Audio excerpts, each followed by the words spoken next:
just to, let me know when we're at. You're good. Okay, this is the Oneonta County Quality of Life and Infrastructure Committee. Call to order. I'm Dave Risberger, I'm here, and Councilmember Davies here, and Councilmember Harrington is absent, as I said before. Do you have any issues with the minutes from the last meeting? Neither do I. So I think we have a lot to cover today, so we're going to have to move quickly with some of this. So let's start right off with the Daughters of the American Revolution Memorial Donation. We have the members. Welcome. Thank you. I'm Jackie Bayal, the Regent of the Oneonta Chapter Daughters of the American Revolution.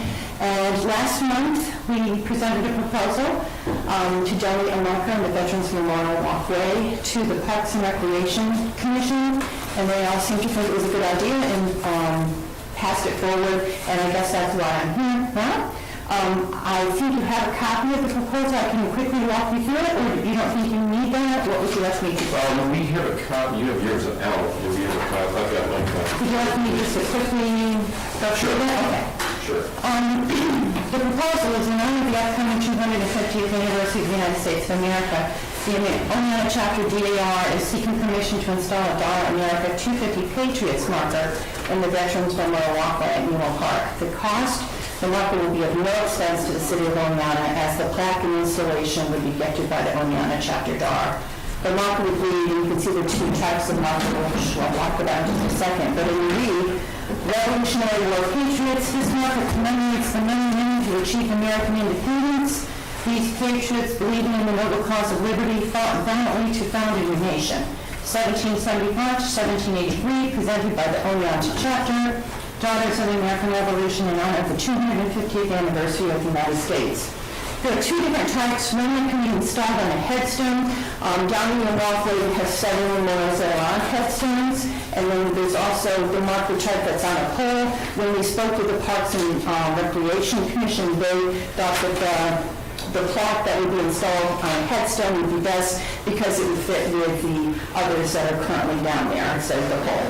So that's that. Next page, there's a layout of your Veterans Memorial Walkway. I probably don't need to go through all those markers, but it is written down here at the bottom. If you work your way to the right, after the blue area, this is an empty area, and then work your way around to all the others. There's another empty area down at the bottom left. We would hope that you would choose the empty area to the right for this marker, but obviously that's up for discussion once and if it's approved. Next page, if we go back to page, page 3, no? Needed from the city of Oneonta, if permission is granted, the Oneonta Chapter DAR would need a written statement authorizing the installation of the marker from the property owner of the land where the marker is to be placed. The letter must be signed, dated, and should include a statement explaining by what right the writer has the authority to grant permission. And then, of course, we want you to choose the type of marker. I think I've already outlined which one I think would best fit within what's already down there. And then there's just a conclusion here of what Chuck DiImperio wrote back in 2013 about how beautiful the Veterans Memorial Walkway looks and what a nice place it is. So one question that was anticipated, and it was actually brought up at the Parks and Recreation meeting, was that had we approached any other veterans organizations to see what their plans were or might be for additional memorials in the Veterans Memorial Walkway. So I communicated with Terry Parker, who's the commander of the American Legion Post 259 in Oneonta. A couple of things he wrote to me. He said, I ran it by the board Tuesday evening, and there are no objections for placing the plaque on the Veterans Walkway. Every faction of the Vets Club was represented and agreed that it can be placed there. I think it would be a great addition to the Vets Walkway honoring veterans. Thank you and the DAR for what we do. I hope it gets approved. So that's what we heard from the American Legion. We're excited. I hope you are too. What kinds of questions might I Do you have any questions, answer? Bill? I actually don't have any questions either. In something like this, I would go by the recommendations of the Parks Department, and if they have no objections to either side of the, is it the Spanish American War, World War I, World War II Yeah. memorial, if they have no objections to the right, I have none either. And I would agree that this one Yes. would be much more appropriate than the Yes. post. And we would purchase the headstone to mount that on also. And who would be responsible for installation?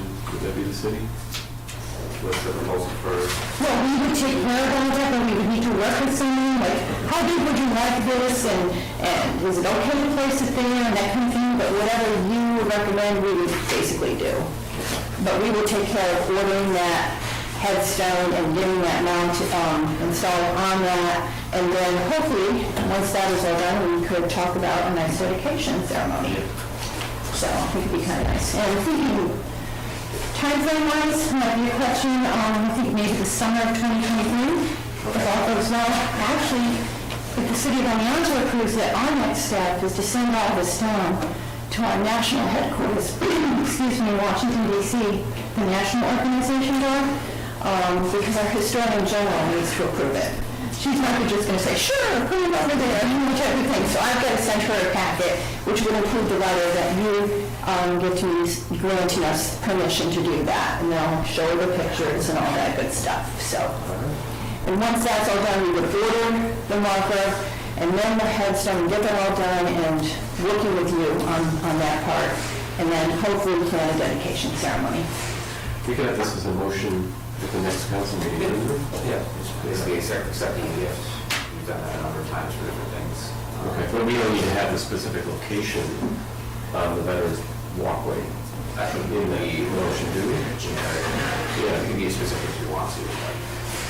I think we keep it sort of generic. That way, if for some reason it changes from the right side to the left side or wherever, we still can. Yes, there's two places. Yeah. I was down there, checking it out. So, yeah, looks like there's two places, two options, yeah. Any objections? Okay, we'll move it forward to the council. Thank you so much. And hopefully have this approved within the next couple weeks. Okay, thank you, I appreciate it. Yep. All right, let's move into the next item is the Gardner Place reconstruction. This is, actually, I'm going to open this to Greg to give an explanation first, and then we'll see if we have any public feedback on it, and then you and I can discuss. Sure, I agree. So, council last council meeting, rather, approved awarding the contract to R.B. Robinson for Gardner Place reconstruction. The amount and the scope of work that was awarded was essentially reconstructing the street, new curbs, new pavement, and a new sewer line. Basically putting it back the way it is now, but new and improved. The city in 2017 adopted complete streets policy, which essentially, and I can read from that, but if you recall or are familiar with what that is, it's committing the city to, when we're doing street reconstruction projects like this or rehabilitation projects, looking at how we can implement what are considered complete streets measures. Maybe I'll just read from that quick to give her an idea. So it directs the Department of Public Works Engineering to, the extent fact, will implement accepted design standards when completing these types of projects to include innovative or non-traditional design options to provide a comparable level of safety for users. Implementation of the policy should reflect the context and the character of the surrounding buildings and natural environments with the goal of enhancing the appearance of the neighborhood. Complete streets should be designed to help manage stormwater runoff, landscaping, and amenities, which are encouraged to provide shade, create buffers, and promote aesthetically welcoming environments within the public right of way. in cases where existing right-of-way does not allow for sidewalks, bike lanes, paths, or other improvements. Potential alternatives may include the appropriate use of paved shoulders, signage, and other traffic calming measures. So generally speaking, this is something we look at with any street project we're doing. It's more than a maintenance thing. So in Gardner Place's case, there is a sidewalk on the east side of the street going up from Main to Center. There is no sidewalk on the west side of the street now. There's on-street parking currently on the west side. It's a two-way street now. There are no street trees on the west side of the street. There are a couple on the east side. The east side also has a steep bank that's got quite a bit of vegetation on it where the houses are not. So, looking at this, we thought that we could consider making Gardner Place one way for traffic, vehicular traffic. As we got the retail, we would recommend making that one way up the hill from Main to Center. There would still be two-way above that, which is essentially the driveway to the Park Apartments. This, by making it one way, you narrow the width of the pavement, curb width is narrow, you still have room for parking. We would actually recommend moving the parking to the right side, the east side is Brook Hill. You have the same number of parking spaces, and then you would have room to install a sidewalk and a 4 or 5 foot wide grass median that could accept, we're making up to 14 street trees on the west side. So it's in line with the Complete Streets policy, something we thought worth looking at. We did get a cost proposal from the contractor that we could consider. It ends up being about $48,000 additional. There's a reduction in payment, which saves some costs. Obviously, the addition of the sidewalk adds some costs. It's a net increase of the project cost of $48,000. So we city decided to go this route. We could execute a change order with the council. Actually, let's just go through the finance committee at the next meeting. Or we can choose to stick to today's design. Maybe I'll let Chris jump in and kind of share. We had a meeting with Luke Murphy, organized with some of the residents that showed. I think they had 7 or 8 people from Gardner Place last Monday. Yeah. You want to talk a little about that? Basically, the majority of the residents were adamantly against the one-way option. They referenced not wanting to have to shovel sidewalk, and they did not like having to walk across the street with parking on the east side to the west side, because I believe a lot of the people that live on the west side park there, and they didn't want to have to walk across the street. But they were adamantly against it. One landowner emailed us this morning, Karen. I forget her name, but Susan, I forget her last name, but yes, she's at 12 Gardner, and she wasn't going to be able to make it tonight, and wanted to express that she was still adamantly against the proposal. Yeah, I think there were some concerns about the parking being changed, although I think we addressed those with, really they wouldn't lose any on-street spaces, and it would be exactly the same number, 15.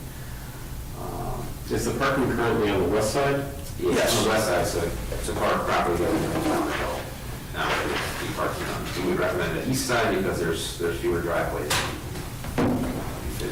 There were 2 people that were in favor, but they didn't live on the street, that did attend the meeting. And I didn't want to mention that. Luke, who I won't speak for him other than just to repeat what he said, because he does live on the corner of Gardner and Main Street. He personally was in favor of it. I won't speak for him as a council member, though. That was his comment. Personally, he was in favor. Okay. At this point, I would open it up to anybody here that wants to speak on this. Is there anybody here? Personally, Just give your name for the record. Personally, I agree with it. As someone who walks on Gardner Ave, I personally find that needing sidewalks is a necessity for 3 reasons. After talking to orthopedic surgeons/doctors, they have said that it would be recommended for people to use sidewalks versus walking on asphalt roads or even driveways, to be perfectly honest, for orthopedic reasons, to prevent issues with shins, feet, and the legs. I kind of find it ridiculous that the people who said no aren't talking to the people that are wanting this whole entity, so to speak. And as somebody who wants it, I would say go for it. If they're worried about the cost, then maybe they ought to run for Congress or the state legislature if they're worried about how much money it's going to cost. But that's all I have to say about the matter. And I'm sorry, Andrew, you live where? On 20 Gardner Place, apartment 91. All right, do you have anybody else here that wants to speak on Gardner? Yes. She had her hand up first, so. My name's Kimberly Nissen. My husband and I own 3 Gardner Place, and we personally are against turning it into a one-way. For me, myself, I don't go up towards Center Street on that street and then go down to go anywhere. So in the wintertime, we watch multiple people go up the street and they're sliding back down. So me personally, especially for wintertime, I just like to go up to my second house on the left and be able to come back down. And majority of the cars that we see go up and down the street, if they go up to the Woodward Apartments, they're coming straight back down Gardner Place. Oh, okay. Anyone else? Yes. Yeah, we're in seventh Gardner Place, so we're kind of like in the middle. State your name, please, for the record. Julie Pollock and Sam Pollock. And, yeah, but she's saying about the road in the wintertime is absolutely right. Yeah, that's, in the wintertime, that can be challenging for people doing it. And also, narrowing that street would just cause a chain reaction of just everybody on that street having to change where they've been parking for years, which would be, it makes no sense for people living there. And it also sounds like a lot more expensive for you to do, and it doesn't seem like it's very cost effective because you're not really going to make that big of a change aesthetics wise if you do that. It's a terrible idea for a lot of reasons. One of the reasons is in the winter, the streets get narrowed because when they come in to clear up the ice, they leave, easily 6 feet of snow that we have to shovel out anyway at some point. Snow and ice, and it narrows the streets terribly. We also mean we would have to park across the street if it's a one-way that way on the opposite side of where we live.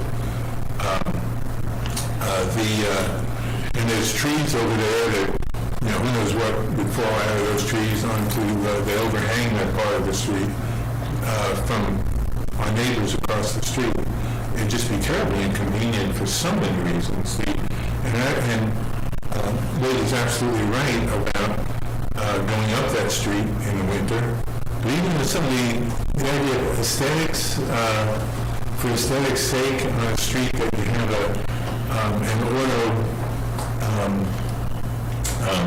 repair shop, a body shop on the street, nothing's going to really help the aesthetics on that street where that's concerned. It's just a terrible idea for so many reasons. And also, if you do change your parking to the other side of the street, on the times when you have more people living in the apartments on that street, I think you might actually make it more of a problem for people finding parking to have it on the other side. It's just... And encourage the people on the other side of the street who are parking behind their houses, and it's rentals for a lot of them. They'd be encouraged, since it would be like right in front of their house, to park over there.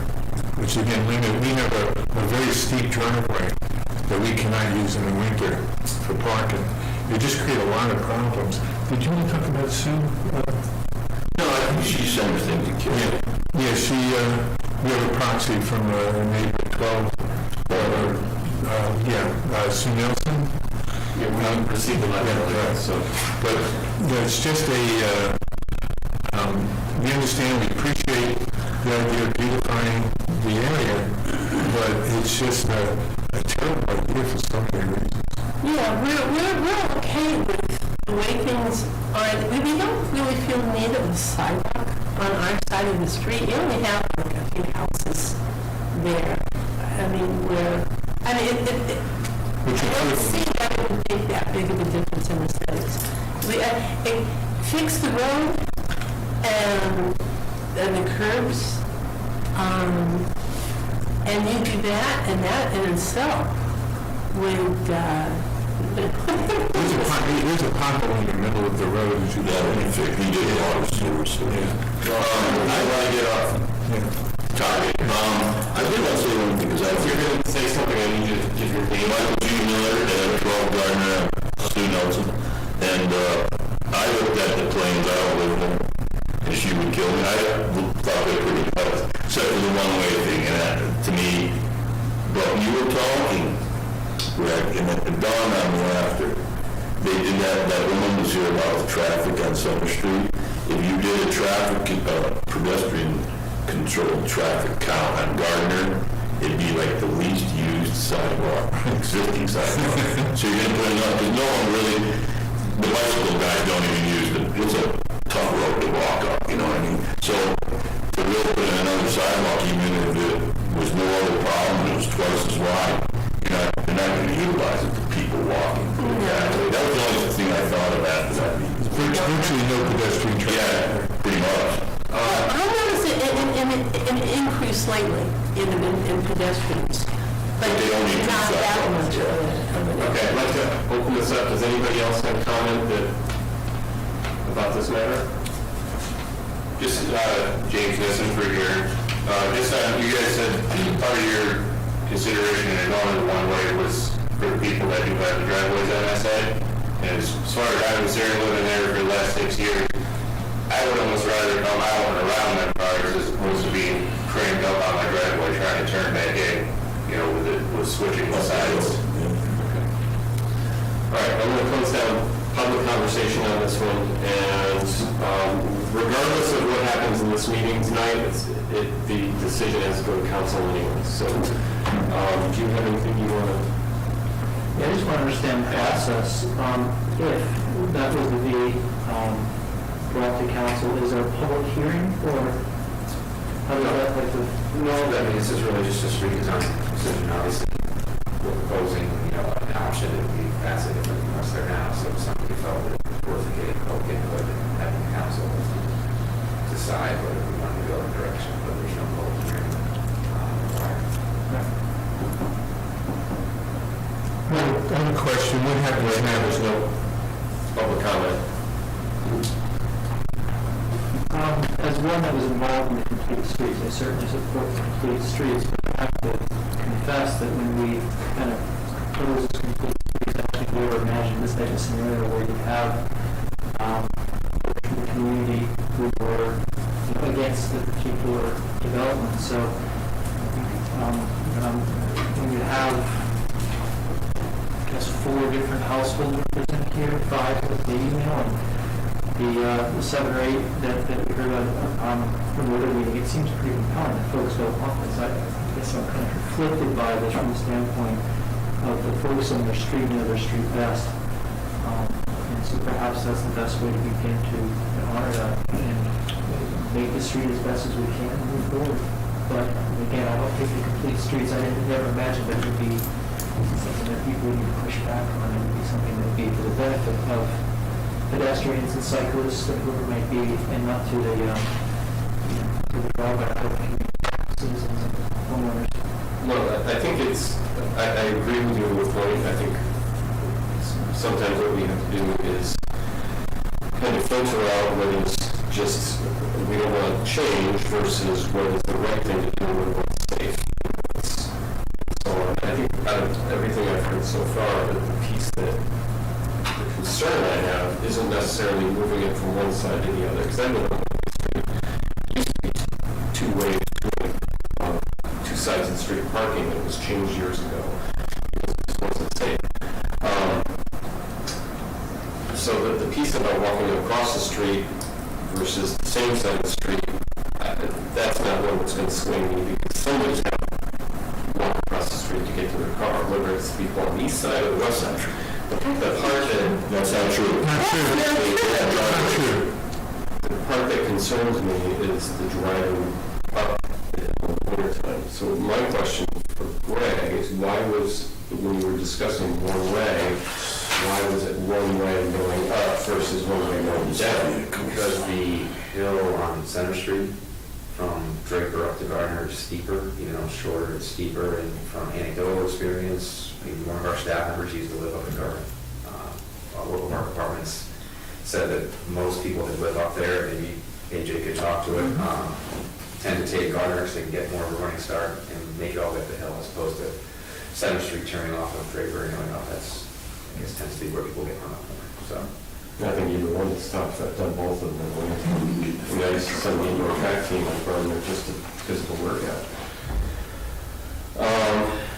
Well, I mean, I like the complete streets policy. I think it's important to have consistency in our streets, but we also live in the city of the hills, and we have, I think there's other considerations we have to make with this. I mean, I'm prepared to send it to the council just for more discussion about it. What are your thoughts, Mark? Yeah, we can certainly send it there and have discussion, but again, I think, I guess I'm not really sure what we gain. I appreciate that we gained some trees and a sidewalk, but. Well, it's only two of us here, and that's why 2 out of 8, I feel like there should be more, but we shouldn't be making a decision. I would say shouldn't be on the consent agenda, this should be on discussion agenda. Yeah.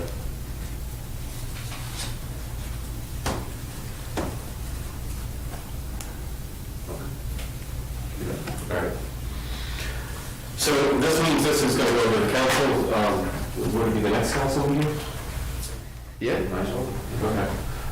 First council meeting of next month, and we'll let the whole conversation take place with all 8 of us here.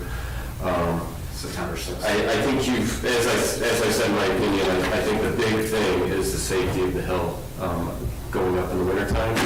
I mean, we have other hills in the city that, there's no stop signs at the top for a reason, so you don't have to stop because you'll never get going again. So, but I think it's better that we have a conversation with everybody in the council versus just 2 of us. So, good. Okay. Next thing on the agenda then, hold on a second, is something I'm adding, Greg, because I think I sent something to you about this. This has to do with the triangle at the corner of Lettuce and Main Street and how bad it looks right now. This is something that was paid for by Al Kleinman years ago. He donated money to beautify that area, and what's happened in the last year is it's sort of looking, there's weeds growing, it looks kind of decrepit and sad, and that's a gateway to the city. But it's not just that, it's also Mother Plaza is looking bad, D Street parking lot, and this is outside of the construction happening in the D Street parking lot. We've got weeds growing everywhere. And the Apple Bar Gardens as well. And I would like to know where we are, what we were doing before that we're not doing now. And I think I think we need to have a consideration of solutions. And I don't think solutions are gathering volunteers every year, because that means it's just kicking the problem down the road every year. I think it's, so actually I'll let you speak to it, and we'll go from there. Well, that's the first I've heard of issues other than Lettuce Highway as far as recent complaints, but you've been hearing specific complaints about those? No, I heard complaints about Mother Plaza, and then I was parked across from Deep Street parking lot and got a good look at it for the first time in a while. And because I remember when that whole area was redone and all the work that was put in, and it's like, it just looks a mess right now. Well, I mean, I know we've struggled to have full staffing recently. We haven't had full staffing all year this year. The last few years, we had an individual who was very much focused in training and gardening, master gardener. We kind of lost that person, we still had a part-time, and that was a full-time employee. We had a part-timer the last couple seasons that was going in. We didn't have a part-timer, Chris, probably until June this year, I think. Correct. To try to help out in that area. So I think more than anything, it's staffing, being able to stay on top of moving and that sort of thing. The part-timer, are you talking about the high school kid? That's how many people? Yeah. We had both Gene from Oriana Transportation. He was doing half-time, and we also hired a student worker. And those two, they spent their entire time working on Main Street alone. It's quite, work intensive.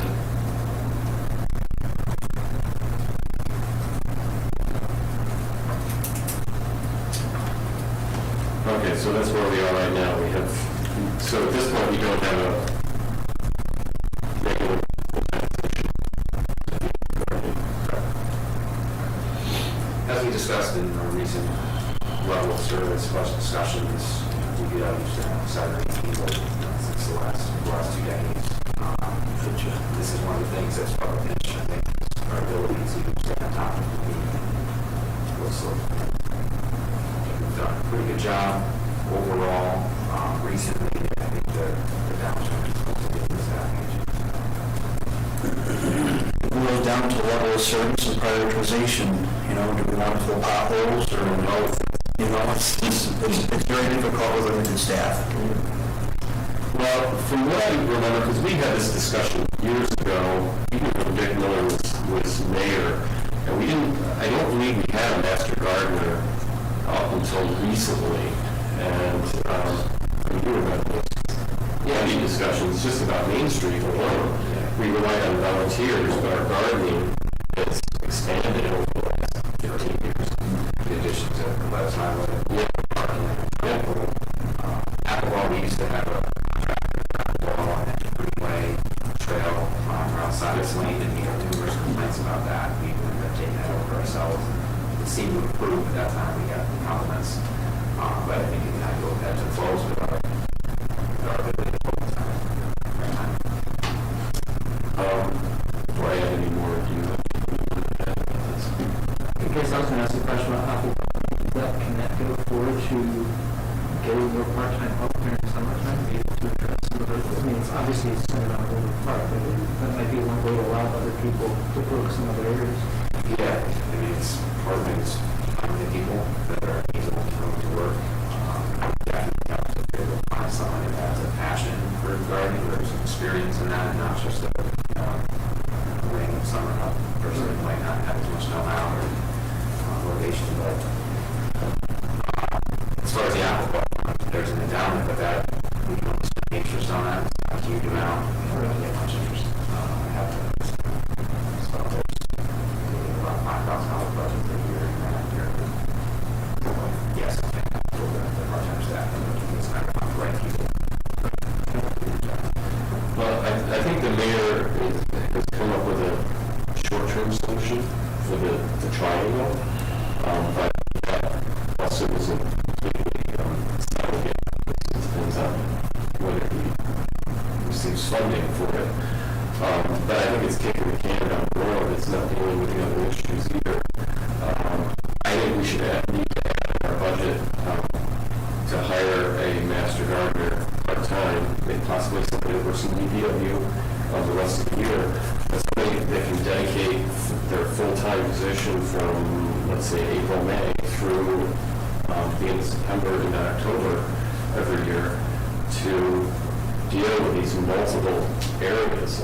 If we really want to market ourselves as a destination, especially with the number of baseball families who have come here every summer, we can't have the entryway to the same like it does now. And you can't have the center of Main Street looking the way that it does now. And I know the garden club does so much work early in the season for us, but they're volunteers. And you can't rely on them to do plantings and then maintain those areas all year round. It's not. It's not sustainable, and it's also not fair to expect. So I think we need to include in our budget discussions hiring somebody. And I would put this position in front of some of the other positions that people have requested, just because of that marketing piece. Clarify, I guess a couple of years ago, we had full-time hours, so seasonal, April through, basically Veterans Day. We're 30 to 40 hours before it was necessary. As we got, there's a part-time will help as well. It really depends on if we can find. Well, something else that we need to think about too is with our Arts Commission, and when we were talking about the Public Arts Master Plan, of course we only have 25 minutes left. When we get arts installations around the city, eventually, there may very well be gardening that needs to be around some of those arts installations. So what we need to take care of is possibly get to fully increase. So, okay, so Sorry, just a quick clarification about the term master gardener. It's a designation through Cornell Cooperative Extension, but I don't know that that would be necessary. I guess if you're just defining a position for BPW, and you're also going to have them do other BPWs. well, we can have that discussion in the budget too. What might be the first Yeah, I mean, if you refer between them, they're not dealing with the city, and it's a lot of times they're older folks. Just thinking. That's, okay. So what do you want to do? Push it forward for budget discussion? I think that was great. Mention that, and let's have that discussion later. Right. Public art master plan. We tried to have discussion about this last meeting, and nobody's ready for it. So I think we're a little more ready now. So, do you have something you want to present, or you want to set us? I should do any questions for us, and you guys have Yeah, we'll bring that up. I've got 2 questions. Okay. Maybe I missed something, but public arts coordinator. Is that something we discussed? Is that a position? No, it's, looking for a master plan, a public art master plan, looking to different cities. I looked at Syracuse, Ithaca, a couple of cities in California. Basically, several of them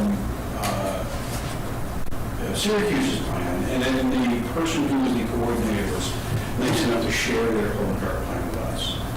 So basically, what I did is I took their public art plan, took out everything that really didn't apply to a city this size and to what we wanted to do. And that is probably one of those things that I missed. There's no public art coordinator at this time. It could be a position in the future if the city wants to spend the money on it, but it doesn't have to be. A lot of the things I have, go ahead. No, go ahead. I was just gonna chime in, because I did actually bring up that question today about the public arts meeting, we talked about it a little bit. I know, well, I was gonna say, anyway, we talked about that at the public arts meeting, and I think that, Carrie, correct me if I'm wrong, what we decided was that it's not something that's being suggested as like a paid position, but more of like a designated place for submissions to go to. Yeah. And so I think that we had talked about potentially setting up an email that both Carrie and I would monitor as the liaison in order to be able to receive materials, facilitate that without there being an additional personnel. That was over a month ago now, so I could be wrong, but. But if we're not going to have a designated title, I think we need to, this part needs to be reworked, because if it's, public arts coordinator is in here a number of times, and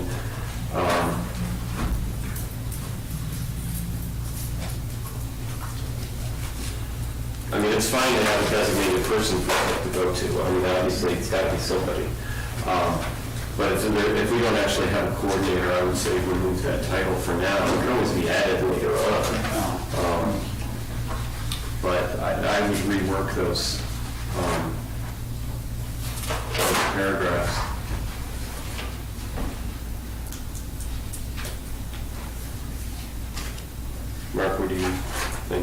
you want to add? Yeah, I just had a question, Jim. Yeah. So on the artwork selection criteria, let's see, bullet number 1, 2, 3, 4, 5, 6 says unrestricted public viewing, primarily opportunity for public access, but also suitability for public participation, social and political attitudes, and functional considerations. I guess I'm trying to understand that. That's Where are you in Batman? Let's see, it's underneath Page 6. artwork selection criteria, page 6. I think it's page 6. It's the criteria which the artwork will be selected. Okay, artwork selection criteria.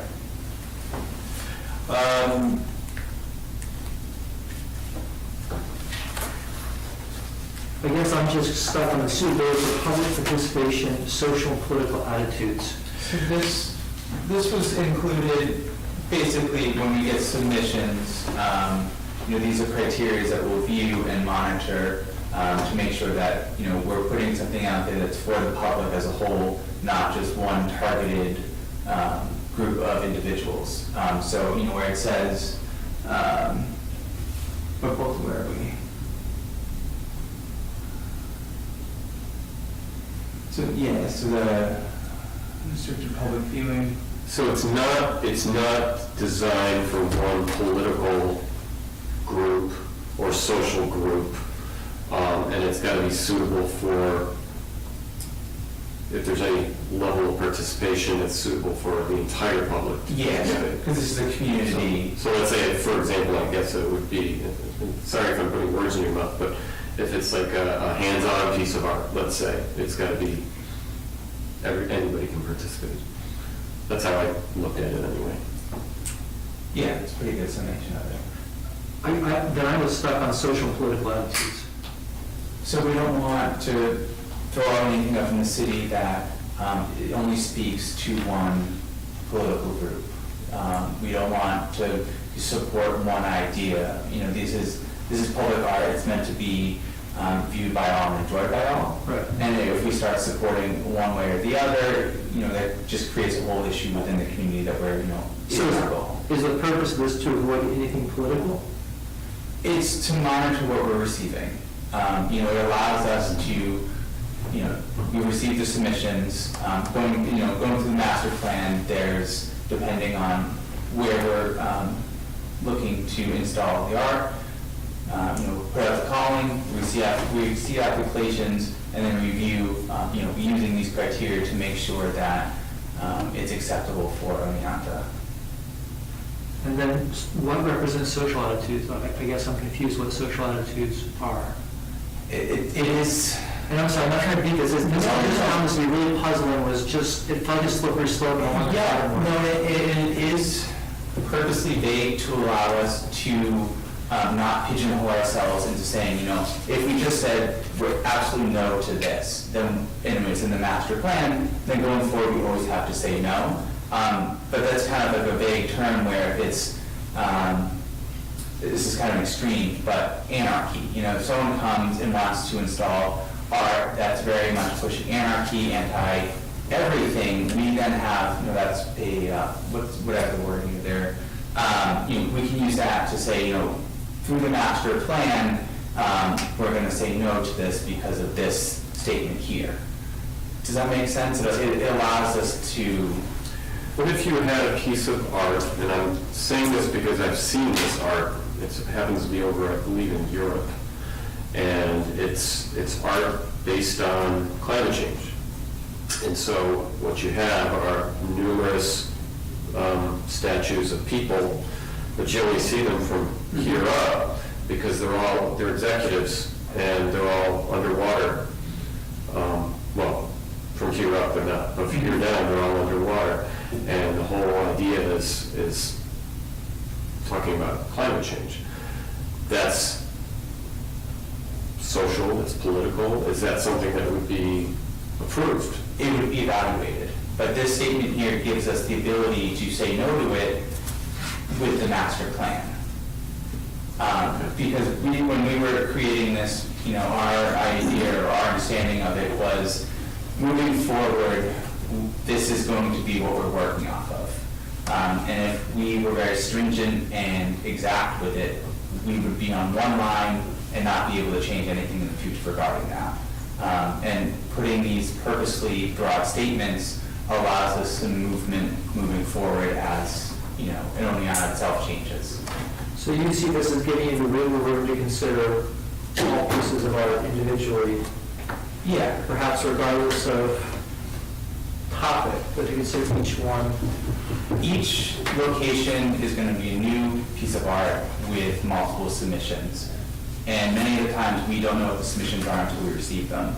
And without knowing what we're receiving, we need to be open to different things. But we also need to have the ability to say no to something and have the legal backing to say no to it, not just saying no and not having anything within our master plan to speak to why we're saying no. Okay. So does that? That makes more sense. Okay. Thank you. You're welcome. That's why I brought it. What's that? That's why I brought it. Location selection. I mean, I know when we put this forward, we want to make sure the Arts Commission has got as much autonomy as possible.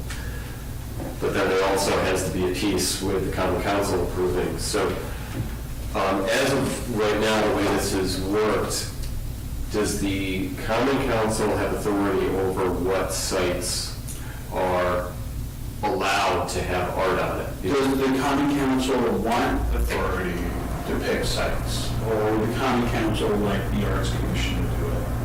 Well, no, I think what we would like is the commission to recommend sites that can be used and then have the council look at it and approve it, or not approve it.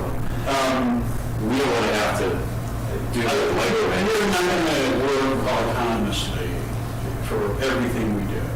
There's a lot of things that we're going to come to council and say, we would recommend this.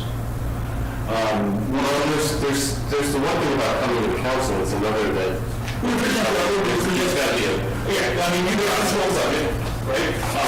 So what will you guys say, how much do you have to spend? How much autonomy do you have based on what we're putting together as a proposal? We're going to get proposals to council saying, look, this year we would like to do, say, utility boxes. So utility boxes is a great idea, seems to happen everywhere. They're a relatively inexpensive way to get art out there. So we discussed several scenarios for doing utility boxes. So we pick certain spots that are standalones and say, we'll do a call for artists saying, you know, give us some art that we can put on a map on a utility box. Or we go to the one by Riverside School and say, hey, fourth graders, do you want to put a project together for us to decorate this box in front of your school? Or Battlefield? Or even, use the people who are using the Center Street School District, the Center Street School building, to do something in front of their building. Once we get a bunch of those submissions, we can send to council and say, here's what we want to do. This is how we're going to spend the money that you allocated to us.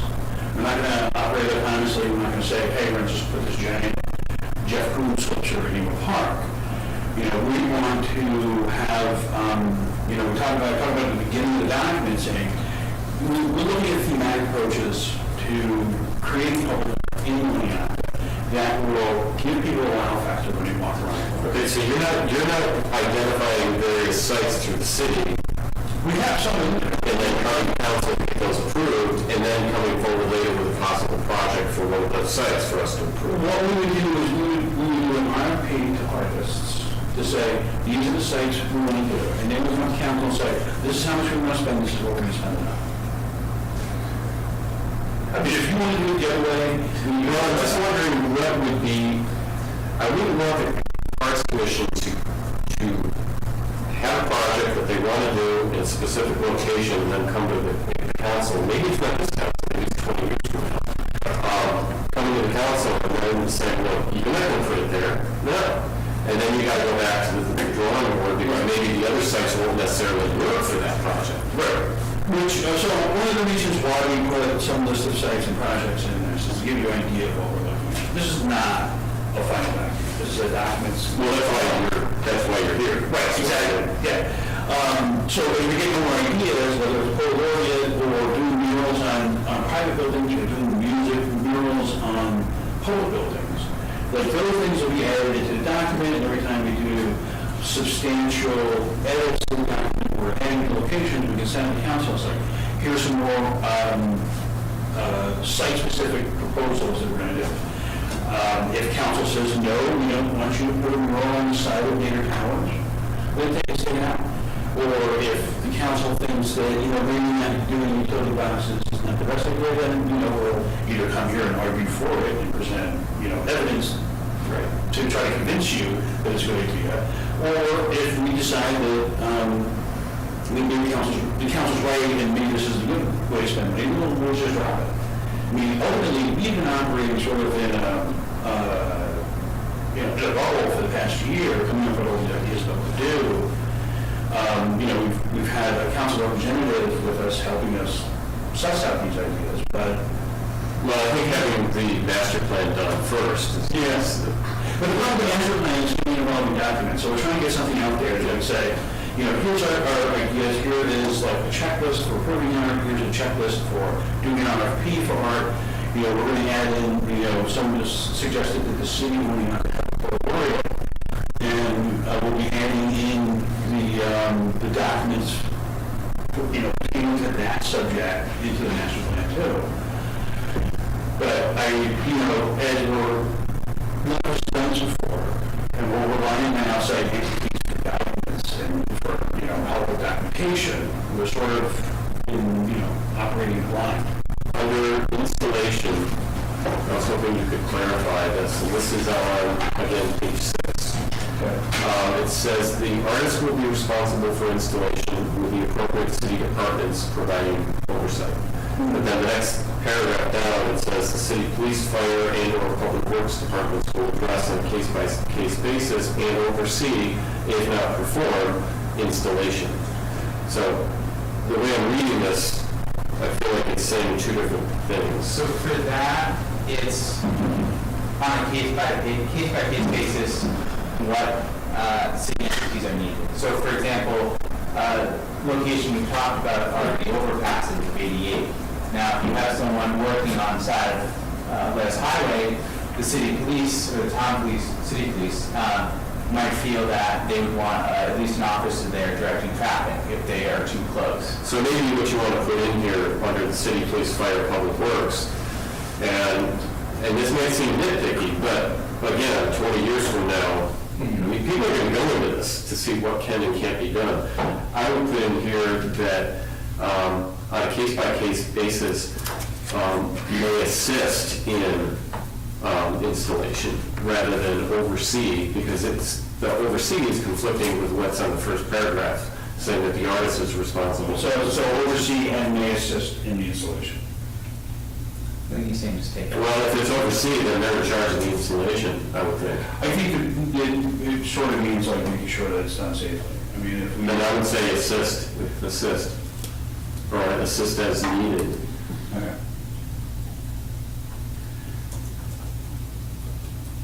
Does that make sense? I would say, why not, Jim, I think you just said it, why not just say it straight up that we'll assist with safety so that it's really clear, when needed. So that's really clear. Okay. Let's say assist with safety and installation. Yeah. Right. Well, there may be times when, if we're going to do any large-scale structure into a park, we may need DPW there to prepare the ground. If we're going to put in a concrete pad, either, I'm not going to speak for DPW, that they can assist in digging out the hole for the pad, and the artist is responsible for the pad, or So I would just say assist with the installation. maybe just assist with this installation. That's not, Yeah. And